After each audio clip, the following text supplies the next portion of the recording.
राज्यव्यापी महाआंदोलन हे 23 तारखेपासून म्हणजे 23 जानेवारीपासून राज्यातील प्रत्येक जिल्ह्यात जिथे जिथे कोळी बांधव आहेत त्या ठिकाणी हे आंदोलन सुरू झालेलं आहे। या आंदोलनाची व्याप्ती फार मोठी आहे। आम्ही आज प्राथमिक स्वरूपात इथे लोकांना जमवलेलं आहे आणि यापुढे जर शासनाने आमच्या मागण्यांकडे लक्ष नाही दिलं तर मोठं आंदोलन या मुंबईतच आम्ही उभं करू। याचं कारण असं आहे की जो आम्हाला संविधानाने अधिकार दिलेला आहे, तत्कालीन पंतप्रधान इंदिरा गांधी मॅडमने आम्हाला जो अनुसूचित जमातीचा जो अधिकार दिला होता तो 82 नंतर क्षेत्रबंधन लावून त्याच्यातील आम्हाला क्षेत्रबंधनाखाली आम्हाला दाखले दिले जात नाही। आम्हाला दाखले मिळाले तरी व्हॅलिडिटी मिळत नाही आणि याचा आवाज आमच्या विधान परिषदेमध्ये आमचे मच्छीमारांचे कोळी समाजाचे नेते भाई बंदरकर साहेबांनी वरच्या सभागृहात 4 तास लढाई केली आणि या 4 तासच्या लढाईनंतर तत्कालीन उपसभापती दाजीबा पाटील समिती नेमली गेली आणि दाजीबा पाटील समितीने पूर्णतः जसाचे तसा अहवाल म्हणजे जे कोळी समाज कसा आहे, काय आहे, कुठे आहे, कसा तो आहे, कुठल्या पोट जातीमध्ये तो विखरला गेलेला आहे याचं स्पष्टीकरण त्या अहवालामध्ये दिलेलं आहे। नेमकं आज 76 पासून आम्ही या अहवालाची अंमलबजावणी करा असं सांगत आहोत। त्याच्यानंतर सरकारने एक सुरेश धस अहवाल नेमला गेला। सुरेश धस साहेबांचा अहवाल देखील हा आमच्या फेवरमध्ये आहे आणि सत्य आहे। कारण आज पण आपण बघितलं तर 2002ची जी जनगणना आहे केंद्राची, त्या जनगणनेप्रमाणे 38 जिल्ह्यांचा निधी अनुसूचित जमातीचा निधी राज्याला येतोय, पण वापरते कोण? 6.5 जिल्हे फक्त त्याचा उपयोग घेतात। हा निव्वळ सरासर अन्याय आहे। जर तुम्ही आम्ही त्या जनगणनेमध्ये नाही मग आमचे पैसे तुम्ही लादता कशाला, पैसे मागता कशाला? याचा अर्थ हे 22 आमदार जे आहेत हे राजकारण करतात।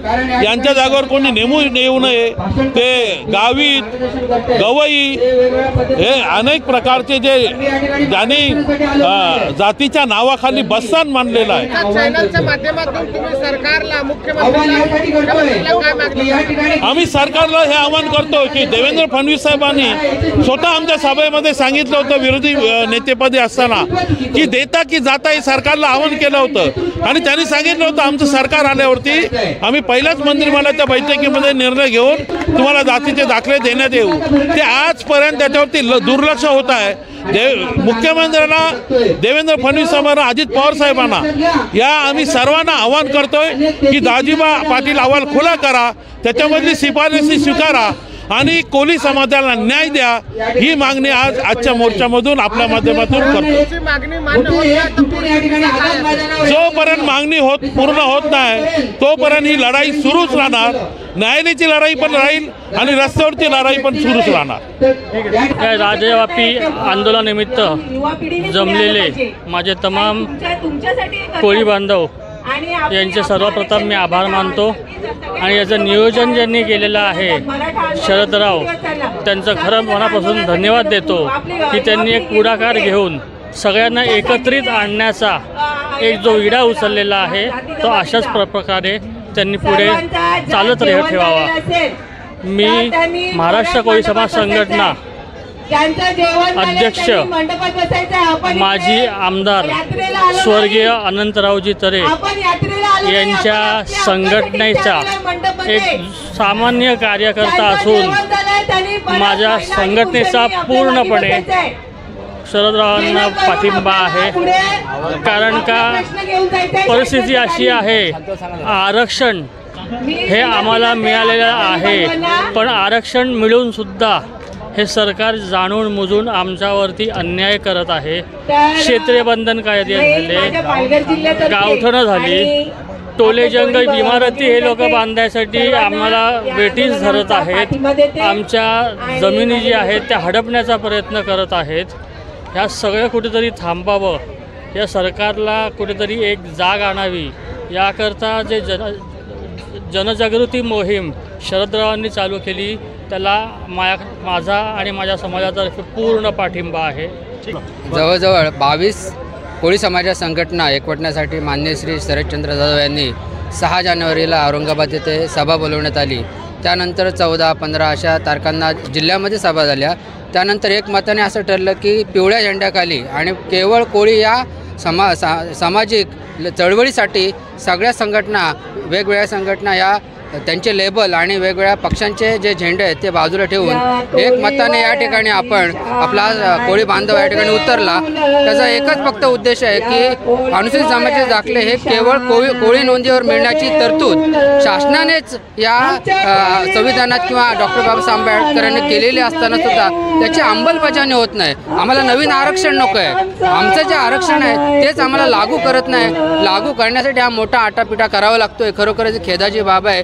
75 वर्षाचा आपण या ठिकाणी सुवर्ण महोत्सवी प्रजासत्ताक दिन साजरा करतोय, पण खऱ्या अर्थाने आम्हाला कोळी समाजाला मात्र प्रजासत्ताक मिळालं नाही. आमची ही जे प्रजा आहे ती सत्ताक झालेली नाही. त्यांना कोणत्याही प्रकारचं स्वातंत्र्य मिळालं नाही. ही एक स्वातंत्र्याची चळवळ. आमच्या चॅनलतर्फे तुम्ही सरकारला काय मागणी करणार आहे, मुख्यमंत्रीला आणि देवेंद्र फडणवीस साहेबांना आणि मुख्यमंत्र्यांना हीच विनंती करेन की तुम्ही 76चा कायदा असेल किंवा 96चा कायदा असेल किंवा 85चा कायदा असेल 1980चा कायदा असेल आणि दाजीबा पाटील अहवाल आपल्या या सर्व जे पक्षांचे नेते आहेत किंवा मंत्रिमंडळ असेल या सगळ्या मंत्रिमंडळ याचा अभ्यास आहे, परंतु ते कानाडोळा करतायत. फक्त त्यांना एक विनंती आहे की हा दाजीबा पाटील अहवाल जसा तसा तुम्ही या ठिकाणी लागू करा.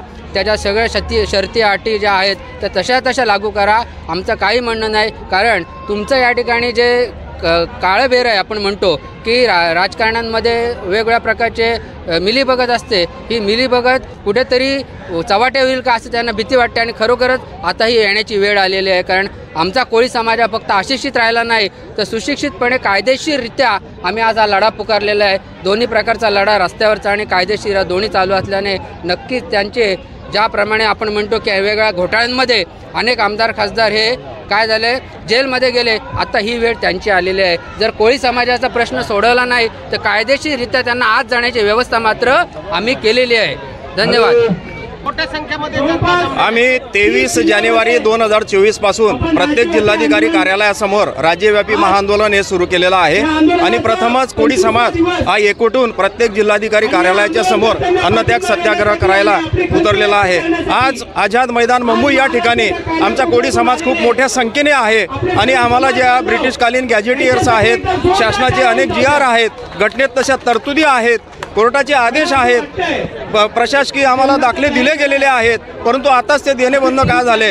यामुळे आमच्या समाजाला वंचित ठेवण्याचं षडयंत्र या सरकारच्या माध्यमातून होतं आहे. भविष्यात जर समजा आमची ही प्रमुख मागणी मान्य झाली नसेल तर नक्कीच हा कोळी समाज येत्या 2024च्या निवडणुकीमध्ये हे सत्ताधारी असतील किंवा विरोधक असतील त्यांना यांची जागा दाखवण्यासाठी आमचा हा समाज आपण बघत आहात. हा समाज नक्कीच प्रत्येक जिल्ह्याच्या ठिकाणी हा रस्त्यावर उतरून मग स्वतःचे उमेदवार जरी असतील त्यांचा पराभव होत असेल तरी चालेल, परंतु आम्ही आमच्या उमेदवाराला उभे करू आणि आमच्या उमेदवारांनाच आम्ही मतं देण्यासाठी आणि निवडून येण्यासाठीचा या पुढील काळात प्रयत्न असेल असं मी या ठिकाणी नमूद करू इच्छितो.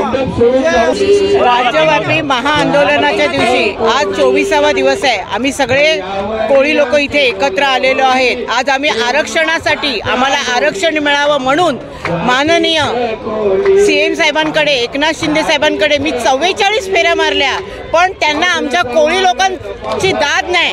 आज 44 फेऱ्या मी रोज जाऊन तिथे बसत होती, पण आज आम्हाला त्यांनी मीटिंग दिली नाही. आमचं अस्तित्व आम्हाला मिळायलाच पाहिजे. आमचे कोळीवाडे, आमचं आरक्षण, आमची जमीन आम्हाला परत मिळायलाच पाहिजे. हेच माझं सरकारला आहे.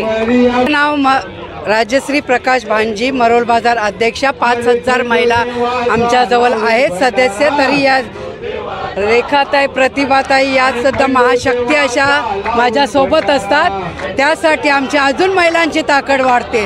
तरी हे आरक्षण आम्हाला हे भेटलं पाहिजे. याचं कारण आमच्या जागा जमिनी हे सरकार आज गडप करण्यासाठी निघालं आहे आणि आमच्या मुलांना एवढं शिकूनसुद्धा आमच्या मुलांना नोकऱ्या मिळत नाही आणि दाखलाच मागतात सगळीकडे, म्हणून ते वन भटकतात. त्यासाठी आम्हाला आरक्षण पाहिजे. आमचा समुद्र शेती वाचला पाहिजे, आमचे बाजारे मार्केट वाचले पाहिजे. याच्यासाठी आम्हाला आरक्षणाची गरज आहे. धन्यवाद. जय हिंद, जय महाराष्ट्र. नमस्कार, मी सौ प्रतिभा वैद्यपाध्ये. आज मी पालघर जिल्ह्यातून आपल्या या कोळी बांधवासाठी इथे आलेले आहे. 25वा दिवस आहे हा आंदोलनाचा. छत्रपती शिवाजी महाराजांची मी आज आठवण काढते. छत्रपती शिवाजी महाराजांचे विश्वासू आरमाराचे जे प्रमुख होते ते आमचे कोळी बांधव होते आणि कोळी बांधवांनी ह्या किनारपट्टीचे जेवढे पण आपले जिल्हे आहेत ते सांभाळलेले आहेत. पण आपल्या सरकारने आमच्या कोळी बांधवांना त्यांचे हक्क दिलेले नाही. त्यांचे प्रॉपर्टी कार्ड नाही, त्यांचे जमीन हक्क नाहीत. प्रत्येक आमच्या मुंबई आम्ही नेहमी बोलतो कोळ्यांची आहे, पण मुंबईचे आमचे मूळ सातबारे, त्यांच्या घरपट्ट्या, तसे आमचे जे मार्केट, आम्ही नेहमी आंदोलन करत असतो, नेहमी सरकारच्या दारी जात होतो. आता या आंदोलनाच्या राज्यव्यापी महाआंदोलन आहे, त्या ह्याच्याने तरी मालकी हक्क आम्हाला मिळाले पाहिजे हीच मी सरकारला विनंती करते. आणि संपूर्ण आमचा जो कोळी समाज आहे तो अर्नाळा ते कर्नाळा, चांदा ते बांदा, हा सगळा कोळी समाज या आमच्या आंदोलन करणाऱ्या बंधूंच्या मागे आहे. जय हिंद, जय महाराष्ट्र.